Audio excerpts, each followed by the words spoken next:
श्री राधे कृष्ण भगवान की जय। भक्तमाल के प्रथम श्रोता श्री भगवान जी को प्रणाम, सभी साधु संतों और महापुरुषों को प्रणाम और आप सभी श्रोताओं को प्रणाम। अभी हम श्री भक्तमाल जी में हरिवल्लभ यानी भगवान के प्रिय भक्तों में श्री सुदामा जी का चरित्र सुनेंगे। श्री सुदामा जी। विप्रवर सुदामा जन्म से ही दरिद्र थे। श्री कृष्णचंद्र जब अवंती में महर्षि संदीपनी के यहाँ शिक्षा प्राप्त करने गए तब सुदामा जी भी वहाँ गुरु के आश्रम में थे। वहाँ श्री कृष्णचंद्र से उनकी मैत्री हो गई। दीन बंधु को छोड़कर दीनों से भला और कौन मित्रता करेगा। श्याम सुंदर तो गिने चुने दिन गुरु गृह रहे और उतने ही दिनों में वे समस्त वेदांग शास्त्रादि तथा सभी कलाओं की शिक्षा पूर्ण करके चले आए। वे द्वारकाधीश हो गए। सुदामा की भी अब शिक्षा पूरी हुई। तब गुरुदेव की आज्ञा लेकर वे भी अपनी जन्मभूमि लौट आए। विवाह करके उन्होंने भी गृहस्थाश्रम स्वीकार किया। एक टूटी फूटी झोपड़ी, दो टूटे फूटे दो चार पात्र और लज्जा ढकने के लिए कुछ मैले चितड़े, बस इतनी ही गृहस्थी थी सुदामा जी की। जन्म से सरल संतोषी सुदामा किसी से कुछ मांगते नहीं थे। जो कुछ बिना मांगे मिल जाए भगवान को अर्पण करके उसी पर उनका और उनकी पत्नी का जीवन निर्वाह होता था। प्राय पति पत्नी को उपवास करना पड़ता था। उन दोनों के शरीर क्षीण कंकाल प्राय हो रहे थे। जिसने श्याम सुंदर की स्वप्न में भी एक झांकी कर ली, उसके हृदय से वह मोहिनी मूर्ति कभी हटती नहीं। फिर सुदामा तो उन भुवन मोहन के सहपाठी रह चुके थे। उन वनमाली के साथ बहुत दिन तक उन्होंने पढ़ा था, गुरु की सेवा की थी। वन में साथ साथ कुश समिधा फल फूल एकत्र किए थे। उन मयूर मुकुटी ने उनके चित्त को चुरा लिया था। वे उसी का बराबर ध्यान करते, उसी का गुणगान करते। पत्नी से भी वे अपने सखा के रूप गुण उदारता आदि का बखान करते थकते न थे। सुदामा की पत्नी सुशीला साध्वी एवं पति परायणा थी। उसे अपने कष्ट की कोई चिंता नहीं थी, किंतु उसके दुबले क्षीणकाय धर्मात्मा पतिदेव को जब उपवास करना पड़ता था तब उसे अपार कष्ट होता था। एक बार जब कई दिनों तक उपवास करना पड़ा तब उसने डरते डरते स्वामी से कहा, महाभाग ब्राह्मणों के परम भक्त साक्षात लक्ष्मीपति शरणागत वत्सल यादवेंद्र श्री कृष्णचंद्र आपके मित्र है। एक बार उनके पास जाइए। आप कुटुंबी है, दरिद्रता के कारण क्लेश पा रहे हैं, अवश्य आपको प्रचुर धन देंगे। वे द्वारकाधीश अपने श्री चरणों की सेवा करने वाले को अपने आप को दे डालते हैं, फिर धन दे देंगे, इसमें तो संदेह ही क्या है। मैं जानती हूँ आपके मन में धन की रत्ती भर भी इच्छा नहीं है, पर आप कुटुंबी है। आपके कुटुंब का इस प्रकार कैसे निर्वाह होगा। आप अवश्य द्वारका जाए। सुदामा ने देखा कि ब्राह्मणी भूख के कष्ट से व्याकुल हो गई है। दरिद्रता से घबराकर वह मुझे द्वारका भेज रही है, किंतु श्याम सुंदर के पास धन की इच्छा से जाने में उन्हें बड़ा संकोच हुआ।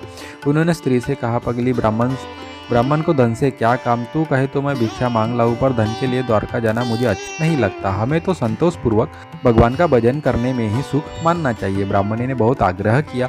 वह चाहती थी कि सुदामा अपने मित्र से केवल मिल आए एक बार।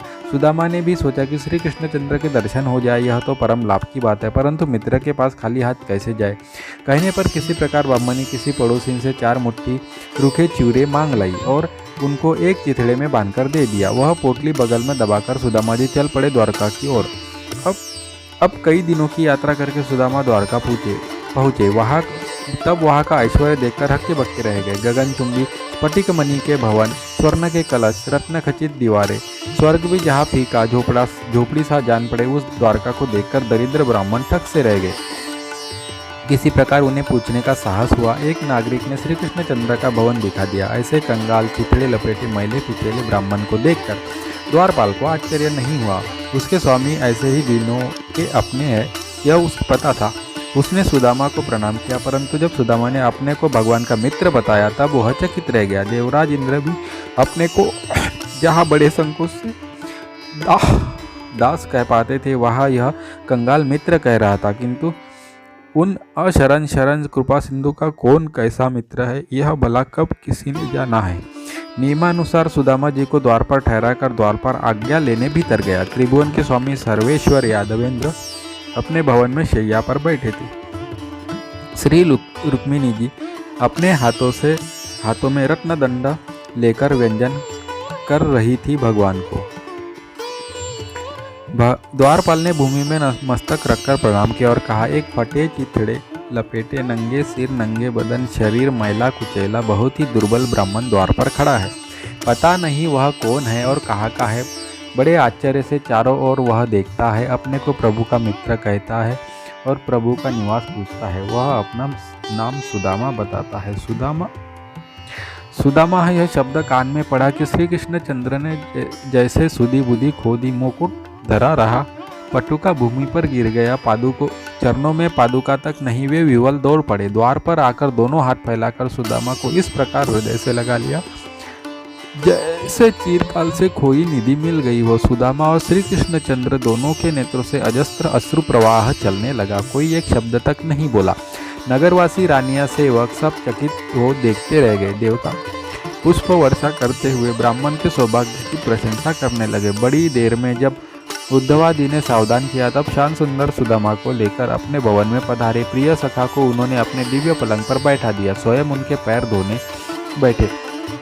ओ मेरे सखा के पैर इस प्रकार दिवाइयों से फट रहे हैं, इतनी दरिद्रता, इतना कष्ट भोगते हैं ये विप्रदेव। हाथ में सुदामा का चरण लेकर कमल लोचन अश्रु गिराने लगे। उनकी नेत्र जल धारा से ही ब्राह्मण के चरण धुल गए। रुक्मिणी जी ने भगवान की यह भाव विवल दशा देखकर अपने हाथों सुदामा के चरण धोए। जिन भगवती महालक्ष्मी की कृपा कोर की याचना सारे लोकपाल करते हैं, वे आदरपूर्वक कंगाल ब्राह्मण का पाद प्रक्षालन करती रही। पाद प्रक्षालन करती रही। द्वारकेश ने वह चरणोदक अपने मस्तक पर छिड़का, तमाम महलों में छिड़कवाया। दिव्य गंध युक्त चंदन, दूब, अगुरु, कुमकुम, धूप, दीप, पुष्पमाला आदि से विधि पूर्वक सुदामा की भगवान ने पूजा की। उन्हें नाना प्रकार के पकवानों से भोजन करा के तृप्त किया, आचमन करा के पान दिया। जब भोजन करके सुदामा बैठ गए, तब भगवान की पटरानियां स्वयं अपने हाथों उन पर पंखा जलने लगी। श्री कृष्णचंद्र उनके समीप बैठ गए और उनका हाथ अपने हाथ में लेकर बातें करने लगे। श्याम सुंदर ने उनसे गुरुगृह में रहने की चर्चा की, अपनी मित्रता के मधुर संस्मरण कहे, घर की कुशल पूछी। सुदामा के मन में कोई कामना नहीं थी, धन की इच्छा लेज भी उनके मन में नहीं थी। उन्होंने कहा, देव आप तो जगत गुरु है, आपको भला गुरुगृह जाने की आवश्यकता कहाँ थी। यह तो मेरा सौभाग्य था कि मुझे आपका साथ मिला। संपूर्ण मंगलों की उत्पत्ति आपसे ही है। वेदमय ब्रह्मा आपकी मूर्ति है। आपका गुरुगृह में अध्ययन तो एक लीला मात्र था। अब हंसते हुए लीलामय ने पूछा, भाई आप मेरे लिए भेंट क्या लाए हैं। प्रेमियों की दी हुई जरा सी वस्तु भी मुझे प्रिय लगती है और अभक्तों का विपुल उपहार भी मुझे संतुष्ट नहीं करता। सुदामा का साहस कैसे हो कि द्वारका के इस अतुल ऐश्वर्य के सम्मुख रूखे चिवरे देने का। वे मस्तक झुकाकर चुप रह गए। सर्वांतर्यामी श्री हरि ने सब कुछ जानकर यह निश्चय कर ही लिया था कि यह मेरा निष्काम भक्त है। पहले भी कभी धन की इच्छा से इसने मेरा भजन नहीं किया और न अब इसे कोई कामना है, किंतु अपनी पतिव्रता पत्नी के कहने से जब यह यहाँ आ गया, तब मैं इसे वह संपत्ति दूंगा जो देवताओं को भी दुर्लभ है। यह क्या है?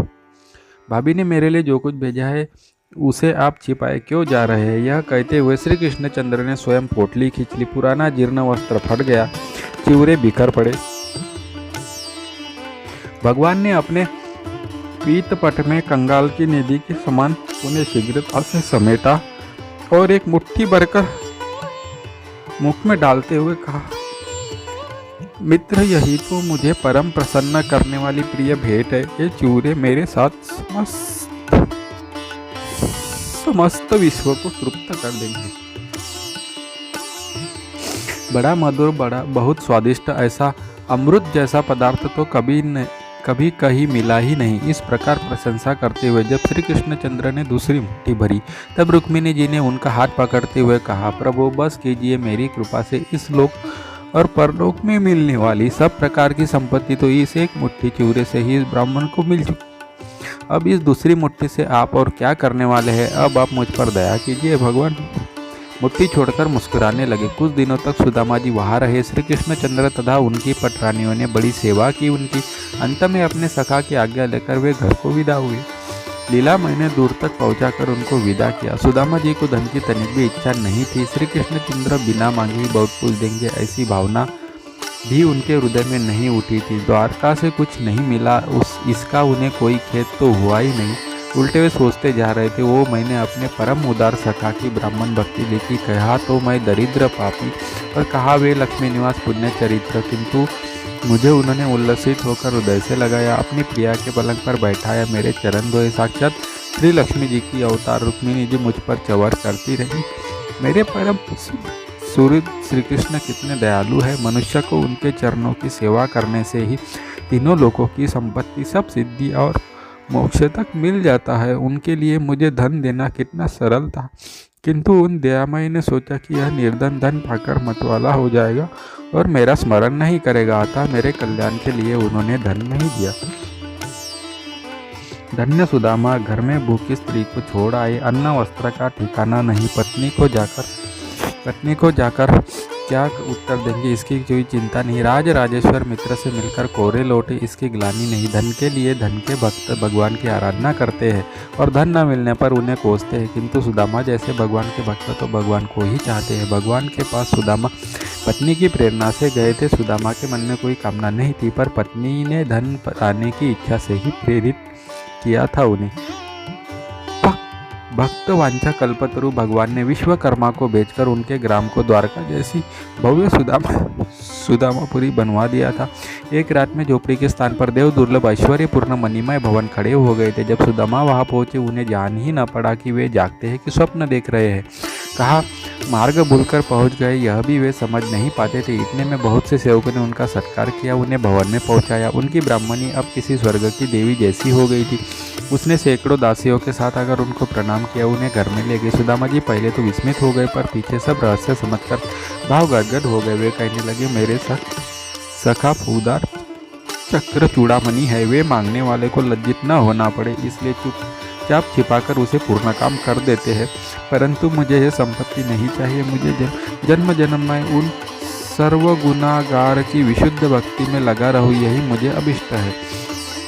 सुदामा यह ऐश्वर्य पाकर भी अनासक्त रहे, विषय भोगों से चित्त को हटाकर भजन में ही वे सदा लगे रहे। इस प्रकार वे ब्रह्म भाव को प्राप्त हो गए। श्री सुदामा जी महाराज की जय।